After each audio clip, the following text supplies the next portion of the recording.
statement delivered by the European Union and wishes to add the following remarks in its national capacity.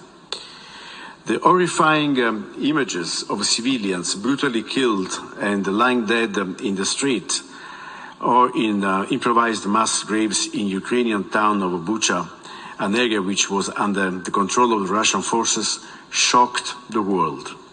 Sadly, these horrors added on to the already gruesome depiction of the human rights situation in Ukraine in the context of the Russian aggression provided by the Human Rights Monitoring Mission in Ukraine last March 26. The testimony of rapes and sexual violence by Russian troops that are now emerging against women, children, and older persons are also utterly disturbing. Against this background, the High Commissioner for Human Rights has spoken of possible war crimes, grave breaches of international humanitarian law, and serious violation of international human rights law being committed in Ukraine. The Secretary General called for an independent investigation to guarantee effective accountability. The situation provided abundant ground to take immediate action.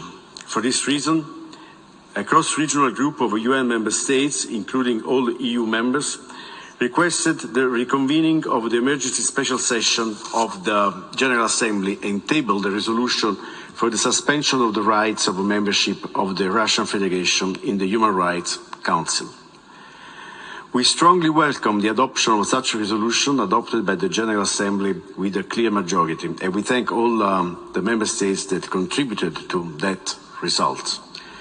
The suspension of the Russian Federation was necessary to uphold the integrity of the Human Rights Council, to reaffirm the authority of the General Assembly and of the UN system, and to send the clear message that gross and systematic violations of human rights cannot be tolerated anywhere in the world.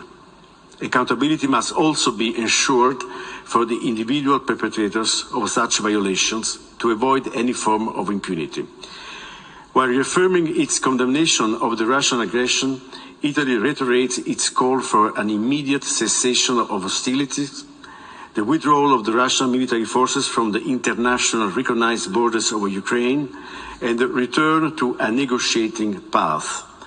We also reaffirm our heartfelt solidarity with Ukraine and its people and mourn all the victims of this senseless war. I thank you, Mr. President.